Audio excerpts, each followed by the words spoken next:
So this doctor from North Dakota passed away, and unfortunately he went to hell.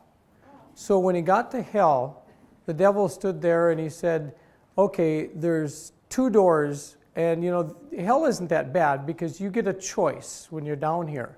So there's these 2 doors, you can open those doors and see what you want, and you can pick the door that you want to go. Well, this guy happened to be an emergency room doc. So he opens up the first door, and there's a busy emergency room. There are nurses screaming for help. There are 30 patients in there. There's 3 codes going on. There's a trauma. Somebody's yelling for blood. They don't have enough help. No doctor in sight, 2 nurses, and it's going nuts. And he slams the door, and his heart's just, ba-ba-ba-ba-ba-ba. Oh man, I just can't take another one of those. So he goes to the next door, and he opens that one up, and it's really quiet. But as far as he can see, there are charts stacked up on both sides with his name on it, for like a mile down the road. He backed off and he says, even though I got a choice, this is just horrible. And he looks over there, and there's a 3rd door. So he looks, and the devil's nowhere around, so he goes over and he opens up that door, and there's a doc sitting in an easy chair. A nurse is giving him a back rub. He's got his remote control, and he's watching the football game. He's got a beer in his hand, and it's just great. And there's palm trees outside the window, So he says, wow, I really like that. So he walks back, and he says, I think I've made my choice, Satan. I want that 3rd door over there. You didn't tell me about that. He says, you can't have that door. And he says, well, there's a doc there. He's looking like he's having a blast. That nurse is giving him a back rub. He's got another nurse serving him a beer. He says, how could you want anything better? And the devil says, I'm sorry, that's nurse's hell. You can understand that if you've been there anywhere. So, how many of you have done lectures or have written objectives for lectures on a regular basis or for teaching on a regular basis? So there's a few of you. So for some of you, this is probably just going to be a repeat and old hat. If it is, please bear with me, and please add in when you can with objectives. When I first came to Grand Forks from Minot and started teaching in the medical school, one of the things that I learned very, very quickly is everything has to be objective-based, because the medical school is evaluated by the Liaison Committee of Medical Education of AAMC. And if we don't meet the objectives for obtaining the MD degree, you don't get accredited. So you have to have objectives, and you have to prove that those objectives have been met. So you have to write your objectives so that you can prove that they're met.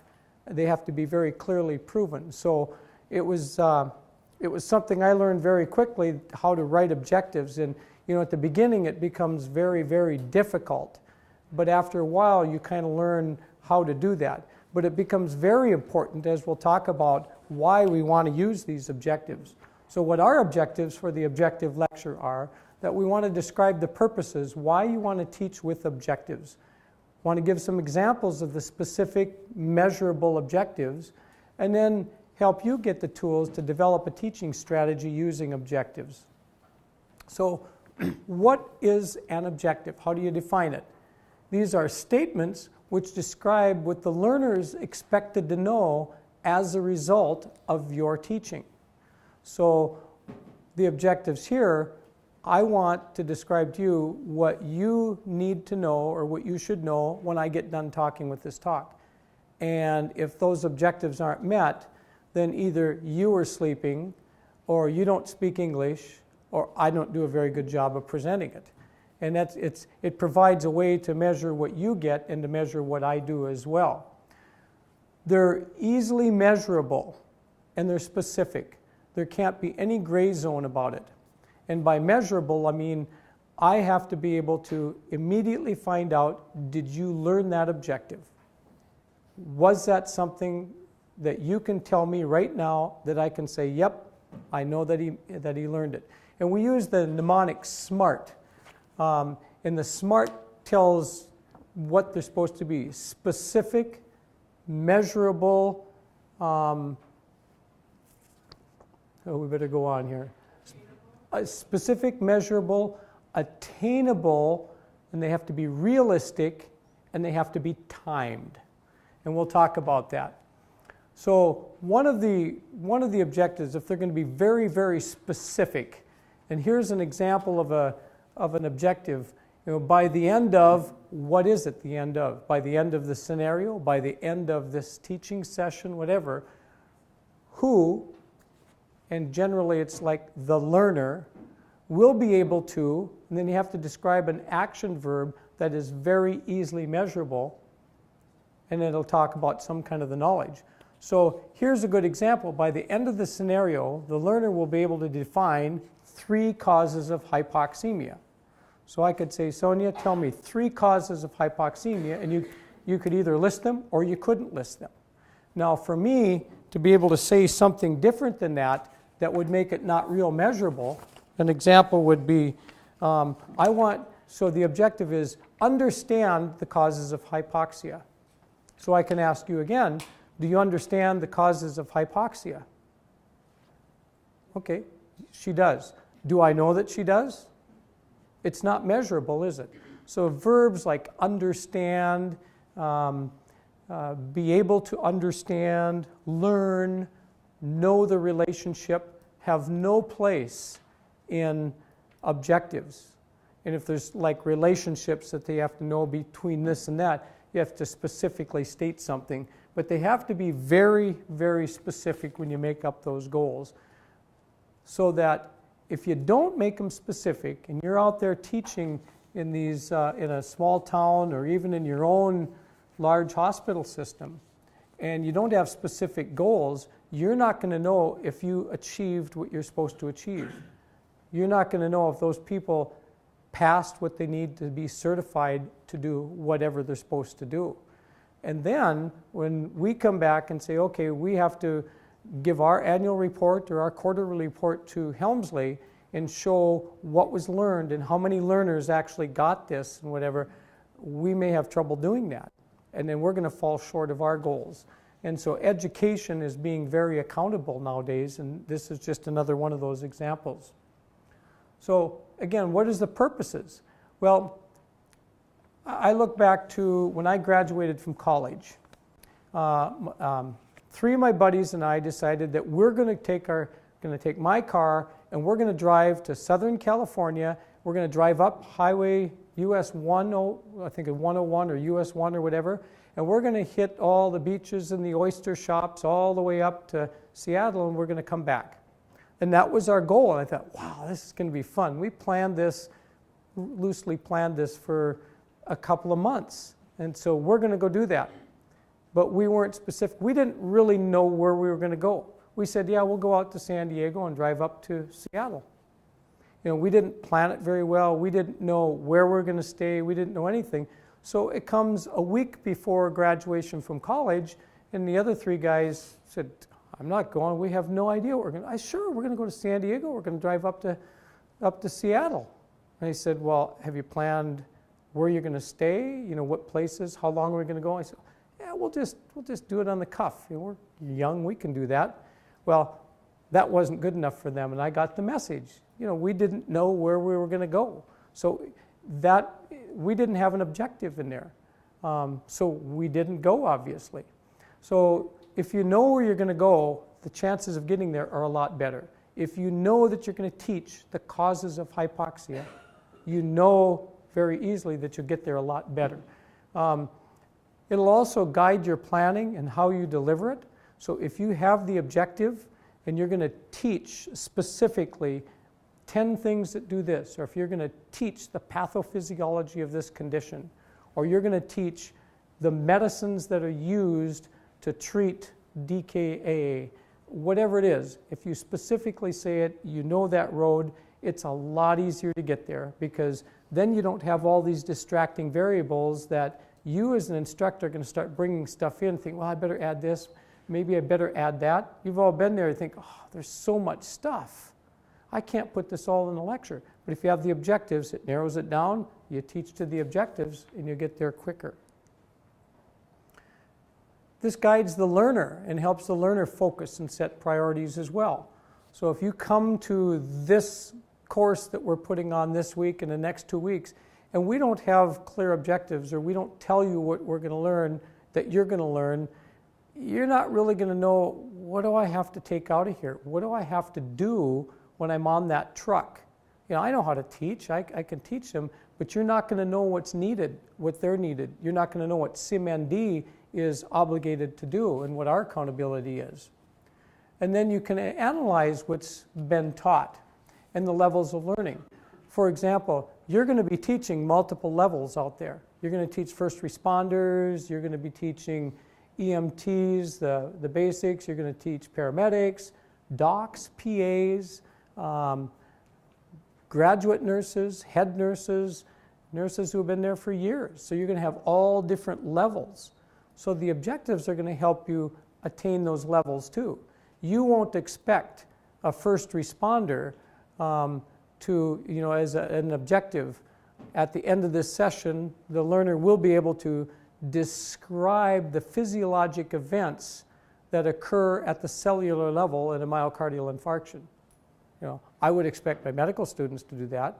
I don't think I'd expect any of you to have to do that if you're teaching. I don't think I'd expect somebody at a first responder level. But I might expect a first responder level to say, at the end of the session, the first responder will be able to recognize 5 outward signs of a person having a heart attack. It's very clear, so that first responder could just list them off for you. If you're dealing with a paramedic, you want to take that up a few levels because they have a lot more experience. So the objectives are going to be different. Therefore, you could have multiple people in one scenario and multiple objectives. So you'll give the paramedics a set of objectives, but the nurses in the emergency room, they have a whole different ball game to play. So their objectives may be a little bit different, and they may cross over some too. So you can help with the different levels of learning. On the other side of the levels, it can be the learner. The learner can find out which level they feel the most comfortable at. They may be somebody who says, well, you know, I don't know a lot about this, but when they start looking at the objectives, they feel, you know, I think this is attainable for me. I have the background to learn those objectives. Or when they come into that and they see the objectives, with my background, there's absolutely no way I can meet those objectives. I think I need to go somewhere else. Or I think I need to get into a different class. So they help the learner and the instructor very easily. So there's different domains of learning and how we learn things and how we teach them as well. And we talked a little bit about the experience level of things. The simplest experiential learning cycle is this. You do it, then you talk about what happened, what the results were. So because of those results, what do we do? What difference does that make?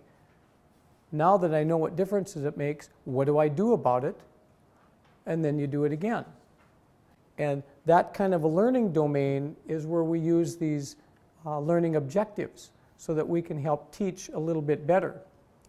It gets back to, we have, part of our objectives are we have that rapid debriefing after the first scenario is run. And that's where the students get to a part, okay, what happened, so what, and then now what? So at that now what stage, we have told them very clearly that at this rapid debrief, the learner will be able to incorporate the changes that they just learned in the rapid debrief to improve their function in the next one. And so then we see if they actually got better. Did they recognize the cardiac arrest, the apnea, sooner than 6 minutes into the scenario? Did they give the appropriate drugs to resuscitate the heart? Now we can more easily evaluate that. And we talked about it being timed. By the end of the scenario, the learner will be able to be. The end of the scenario is the timing event. So we want to make sure. So they can just get at a knowledge level. So who might we teach at just the knowledge level? I just want to give you knowledge. First responders, that's great because they need this knowledge. They're going to need a little bit more understanding down the road, but they need the knowledge on a level that's a lot simpler. It's not that they're simple people, but they just haven't had the training that you guys have had.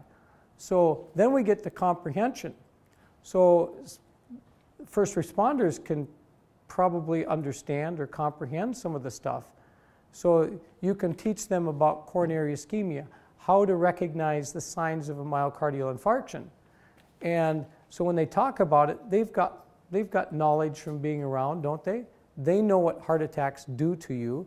So they have some comprehension that this chest pain, when the guy grips his chest, they understand that something's going wrong and the heart is dying, and that's painful. So they get some comprehension. But can they apply that? Do they know what to do with it? So there's another level of application. So when we look at our objectives, are we teaching knowledge? Do they just understand it? Can they apply it?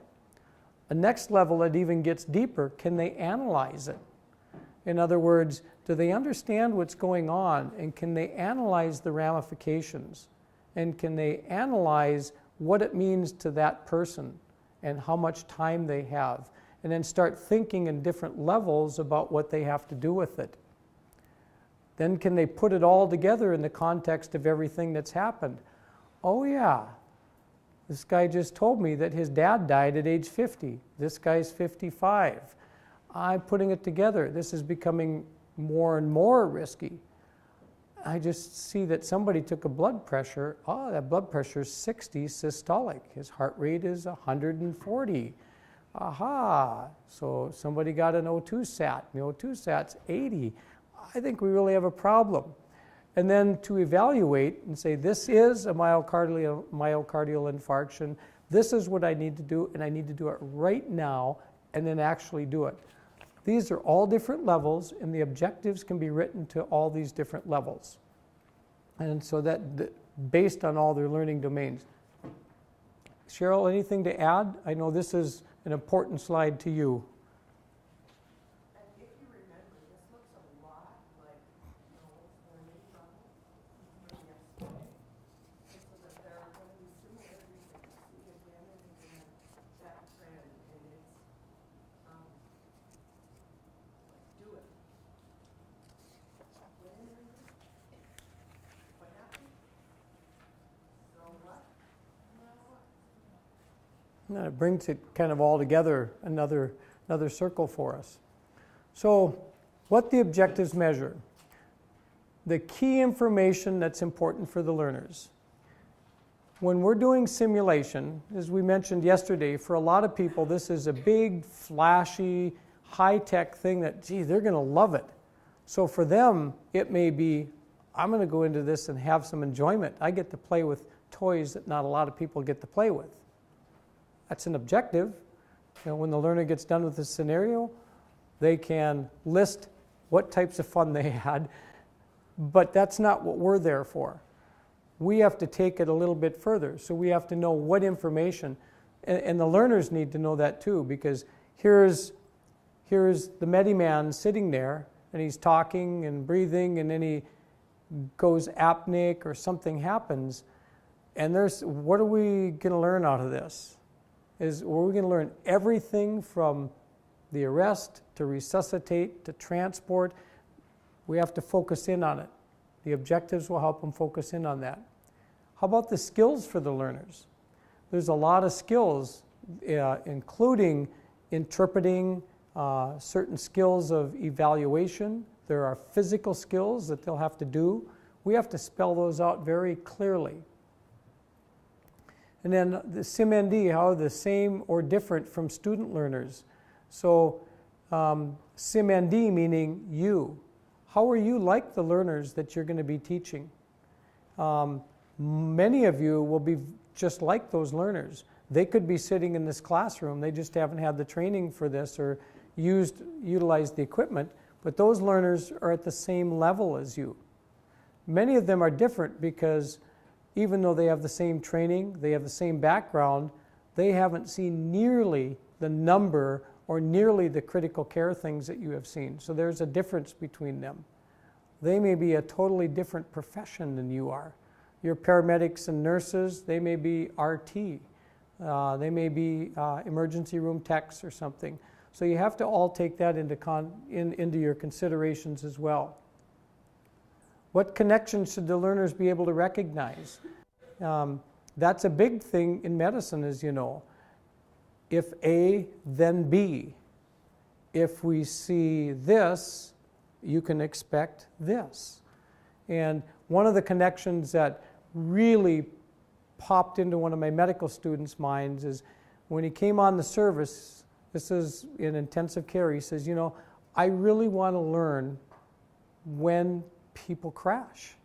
He said, it just bugs me that I can see that patients will crash in front of your eyes and you don't know they're going to crash. So I want to learn some of these things that give you an indication that the patient's going to crash before they crash so I can prevent it. And I took a deep breath. Okay, we'll try really hard on that one because we can't always recognize it. So I had a patient who had had a massive myocardial infarction and was in congestive heart failure. This was 4 days after his MI. He started getting a little bit better. And then while we were in the room, the guy all of a sudden goes, oh, and instantly, from here on up, he turned purple. What happened? Has anybody seen that? So what did he do? I couldn't hear everybody. He either had a massive embolus right inside the heart that went somewhere, or he ruptured his ventricle, and he's exsanguinating into his chest. Well, this guy ruptured his ventricle, and his eyes got big, oh, and he instantly turned. And so we tried to resuscitate and whatever, and afterwards, I told the student, there's a sign. When you see this like this, that's a sign that this guy's going to crash, and he's going to crash in just a few seconds, and there will unlikely be anything that you can do about it. And it's going to be a massive cardiac thrombus, or it's going to be a rupture. So we're going along, and we didn't see anything like that. About 3 months later, he calls me, hey, Doc, guess what? I said, what? I saw that ring on his chest, and he turned blue, and guess what? I said, 10 seconds later, he died. Yeah! He says, I recognized it. But he said, I couldn't do anything about it. But he did say, now I know. There are signs. He said, I got it. Now I got to find out how we can stop that from happening. And so those are the kind of things that he's really looking about. What should they recognize? And he recognized that. So another thing, what are the learners going to learn about themselves? When we had our sim center first built, I had some physicians from next door come over, and really good physicians. And so we had our delivery model there, Noel, and the baby was inside, and I said, I'll tell you what, let's turn it on, let's deliver a baby here. And one of the docs who's delivered hundreds and hundreds of babies says, oh, I'm not going to touch that thing. I said, why not? He said, no way. And I couldn't get out of him why I wanted to. And one of the others, many of the people know here, Jamie Rudy, says, God, I'd love to get a chance at that. And so I don't know if you were there, Cheryl, we turned it on, we did some things, and they had a lot of fun with it, but the other guy wasn't going to touch it. So I said off to the side, I said, why don't you want to do it? He says, I'm not going to perform in front of other people. What if I make a mistake? I said, hey, this is simulation. Have you ever made a mistake? Yep, I'm not going to make it in front of my colleagues here. He says, I'm their director. And he was one of them. And he just didn't want to do it that way. And so afterwards, he came back and he said, you know, that was kind of stupid. He says, I can do this. I've done this for many, many years. He says, I'm good at it. I said, yeah. He says, I learned that I'm shy. And he says, I'm scared of things like that. He says, I'd rather do it in a real person. So, I mean, he learned something about himself. And then subsequently he got much more involved. So they learn a lot about themselves with that. What changes in the learner's feelings or interest values are important? So these are things that you'll need to recognize when you're teaching the students. So the objectives are going to help you find that. So you've set out these objectives. So when you're doing the debriefing and you're talking with the students and the learners individually, you're going to find some changes. So which ones of these are important to point out to them? The doc who sits in the corner and says, I know everything, I don't need to do anything there. But the nurse points out that, you know, you really didn't give the direction you were supposed to give, or, you know, you ordered 10 milligrams of epinephrine to be given, you know, or something like that. And then he's put on the spot. He's got to learn some of the changes in his feelings. I shouldn't be that angry. I turned them off. Dr. Jensen has lots of good stories, as you know, but he tells one of the airline crashes where this is an American one, not like the Chinese, but it's one of the famous ones we've all heard of. I don't remember which one it is, but the pilot was flying and the first officer didn't want to tell the pilot that he was making a mistake. But he very sheepishly told him, he said, sir, and then he gave him what he thought was the mistake. And the pilot, and they found this on the black box, of course, the pilot said, no, I'm right, you shut up. And so the first officer just shut up and died, and they all died. And the first officer was 100% correct. If he would have just listened, if the captain would have back then learned that, you know, I have to change my behavior and we'll save lives. We can't have that kind of an attitude. It made all the difference in the world. And one of those flights was the key flight that caused the change in how they do things in aviation, that now they don't really have that problem too much because they learned from it. Let's see. Then what should the learners learn about learning? We talked about the visual, the auditory, the tactile types of learning. We've all come across people who just can't seem to learn real well. They're intelligent people, but you find out it's hard to teach them, isn't it? Sometimes they're going to go through this simulation and they're going to find out from something that you did. You have an objective there that you want them to do something. It's a measurable objective and you can see if they've reached it. You get done teaching them and you may have had them get hands-on and you got in there and showed them as well. You talked to them, you gave them a little lecture on that, and they come out and say, you know, I really appreciate your knowledge, but when I saw you doing that and you let me do it afterwards, I knew exactly how deep to push when I was doing CPR. I knew exactly how much pressure to pull up when I'm doing that intubation. I never knew that before, but you guided my hand, you showed me. Those kind of things are going to be so important. You'll find out that the learners will learn, you know, I learn a whole lot better if you do the hands-on for me. And one of the things I told you yesterday is when I first put in the Swan-Ganz, I watched it. That was good. I don't think I would have done very well if Mark hadn't leaned over my shoulders and grabbed my hands and showed me how to do it. My hands were guided, so I knew the pressure I had to push, I knew the angle, I knew how deep I had to do to get into that subclavian. And had Mark not done that, I think the third time when I did it, I would have had a disaster. But, you know, I learned maybe by auditory, but I think the greatest learning I got from him was that tactile, him pushing my hands so I knew what was going on. So I learned that, hey, I can learn a lot better that way. So then when I, as a resident, then when I got on the cardiology service and we did other procedures and we were doing echocardiograms and stuff, and I just wasn't getting it, I asked Dr. Browell, I said, hey, would you just guide my hands on this? So he put his hand over my hand and we guided that transducer, and I thought, wow, this made it a lot easier. So I learned that I can learn a lot better if somebody guides my hands. And then you'll learn that, hey, maybe I can teach better that way too. So then there's some personality traits. You were right, Cheryl. I thought the personality traits were further on, but there's personality traits, or what is the ideal teacher. You'll learn some of these things with our objectives too. So before teaching with objectives, we need to learn a little bit about our own characteristics. What kind of a teacher are you? How do you learn? What are the learning methods you use?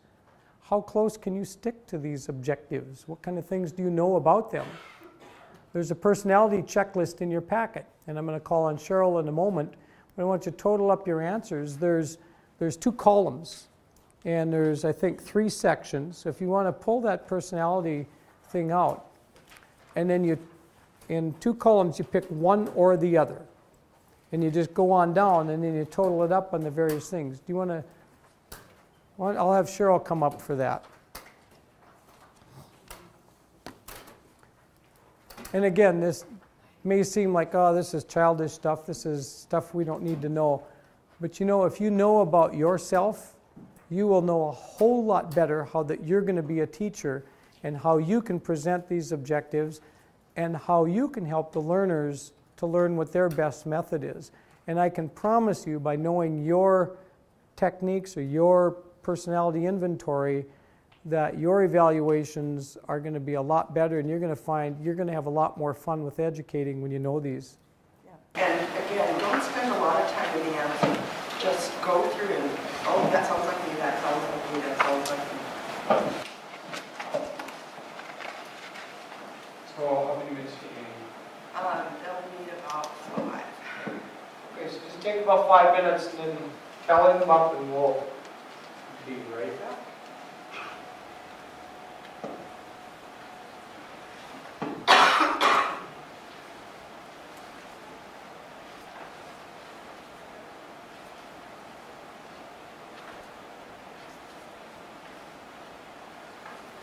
Okay, if everybody is close to being done, what you're going to do is total the column, just how many marks that you gave each column, and then the 2 top ones, not including the introvert or extrovert.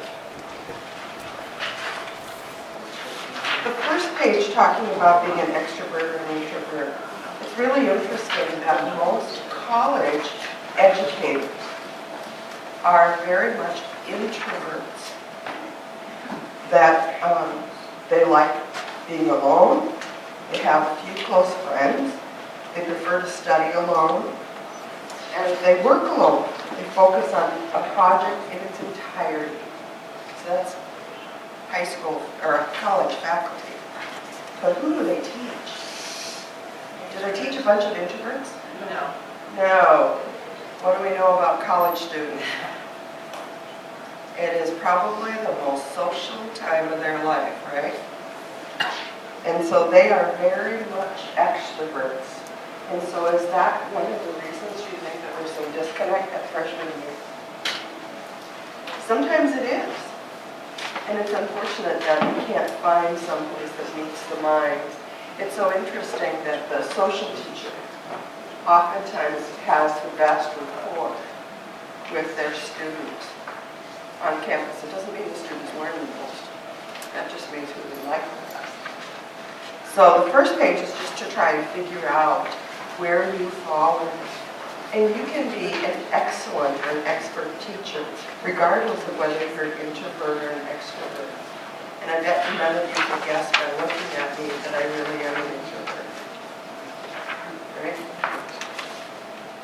Think so?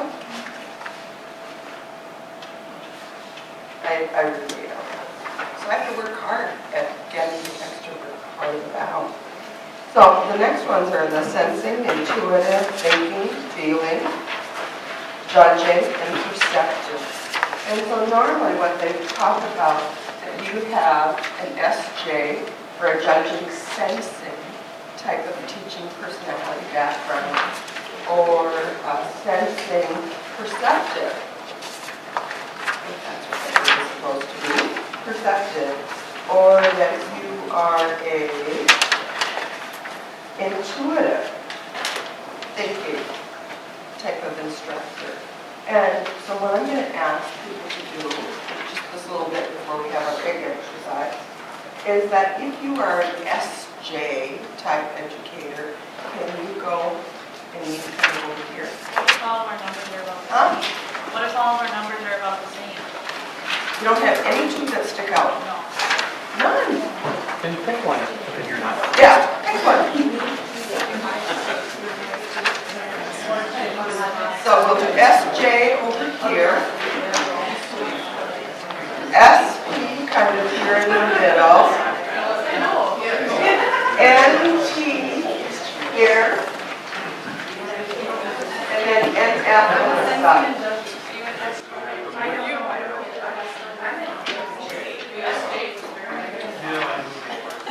SJ?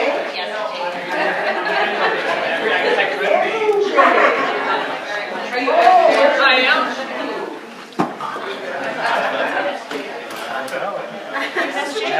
Stacey, Clifford, are you SJ? Sam Jr.? Come on, Sam. I see it. Okay, you're right, Sam. Very good. Are you? Yes,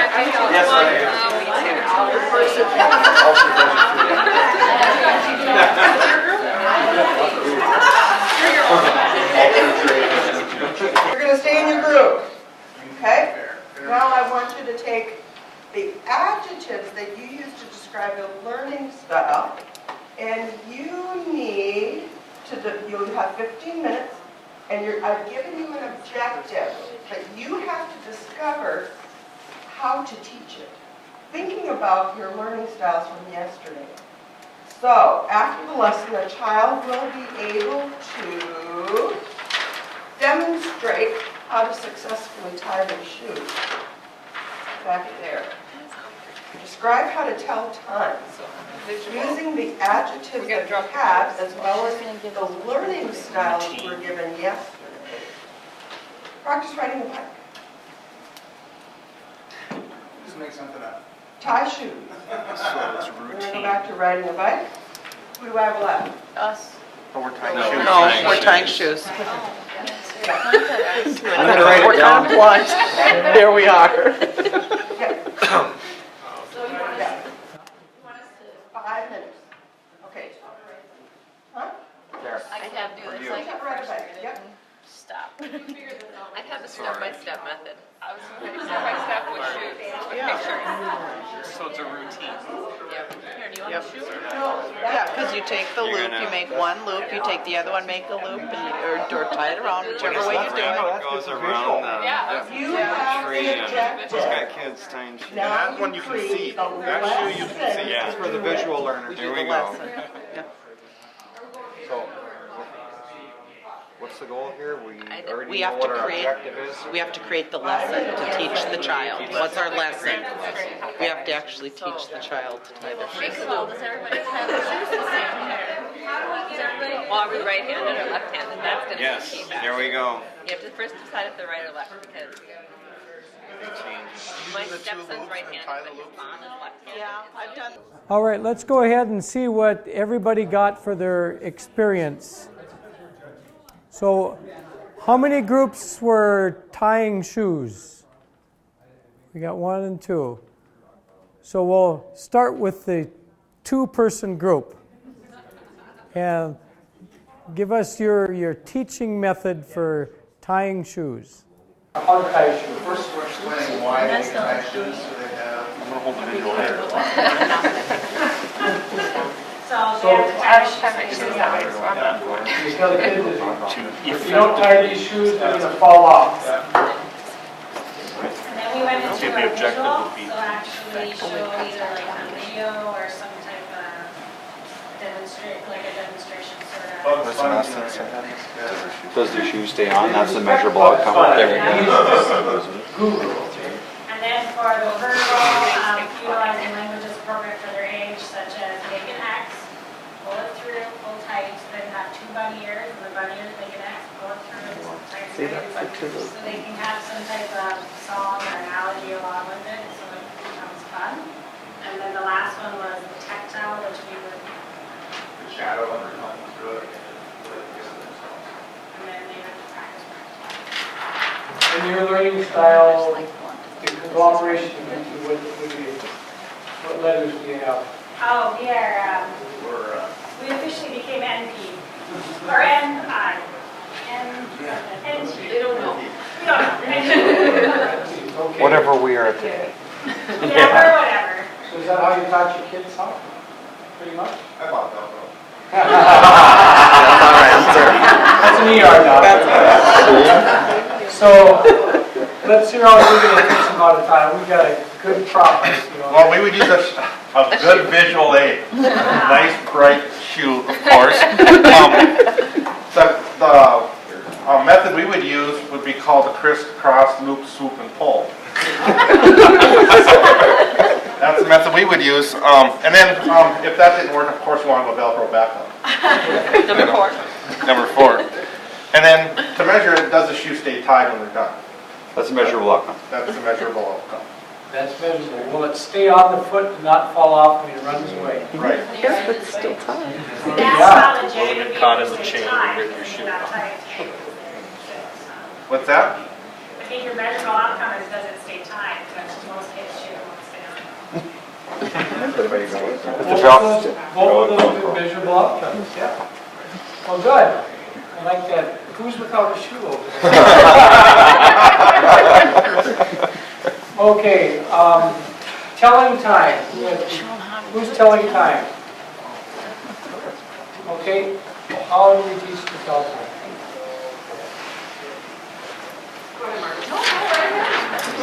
All right. We got a mess. First, we want to make sure, teach them how to count their numbers 1 to 12. We're going to teach them what the big hand is, which is in minutes, and the little hand in hours.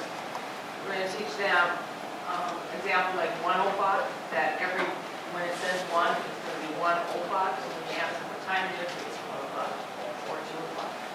And we're going to add the second hand, and we're going to divide it into like 1:15, 2:15, or 1:15, 1:30, 1:45, 2 o'clock. So that correct, so that it's in the quarter. And then we're going to use a visual clock. Each child's going to have a clock so that they can move around. And then we're going to teach them to count by 5 so that they know that when a hand is on 1, it's 5 minutes, it's on 2, it's 10 minutes. And then we're going to give them, it's morning, it's lunchtime, it's supper, it's bedtime, so that they know that when they say 8 o'clock, you can have 8 o'clock in the morning or 8 o'clock in the morning. So you're not going to teach them military time? No. Sure would. We were thinking digital. We were thinking digital, yeah. Everybody's asking for a phone. So your measurable outcomes, what is, aside from the fact that when done with the teaching, my child will be able to interpret the clock or whatever, I know that's the end, but what is a short-term or intermediate objective that you want to get out of that? How will you be able to measure that they're partway there? If they can look at a clock and tell you exactly what time it is now.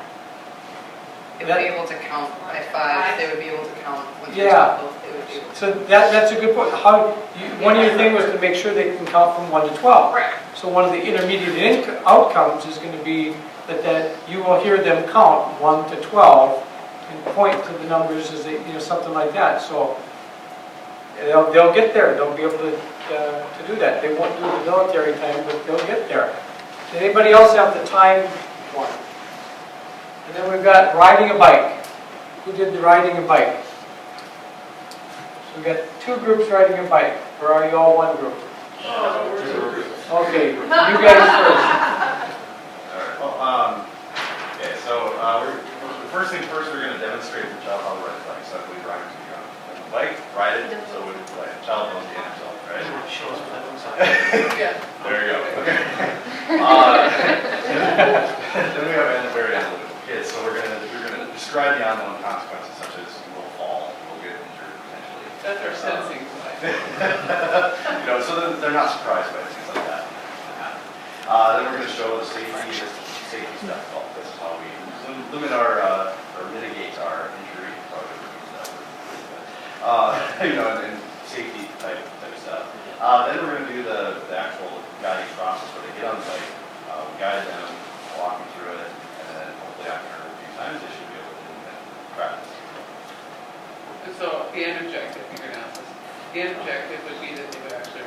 practice, they fall, get up, go practice again.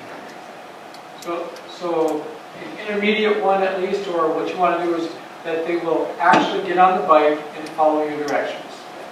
Whether they successfully go down the street or not. Regardless, and so they know about the consequences too. You know, Right. Just so they know. Our objective was to practice. Yeah, right. Okay, so that's good. So you got the objective is to practice. How about you guys? We pretty much had a lot of the same stuff that they had.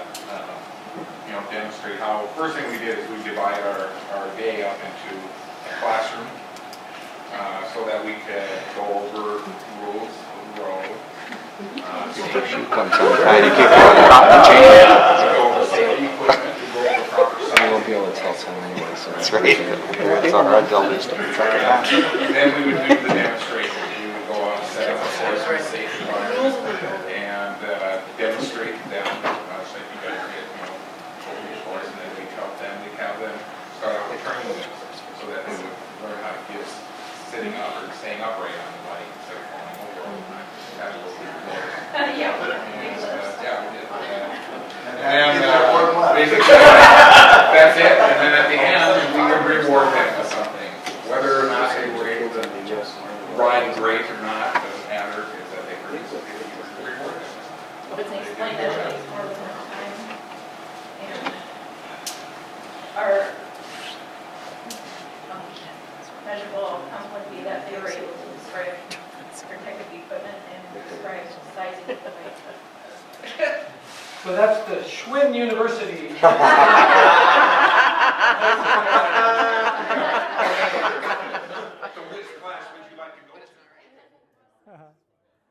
Now we got all the groups, didn't we? Now think about how you did this with riding a bike and how you did it with tying a shoe and telling time.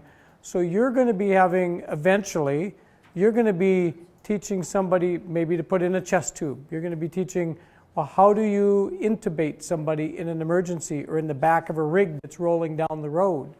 Or how do you transfer a patient from the ambulance to the helicopter? Or some of these tasks that you're going to have to do.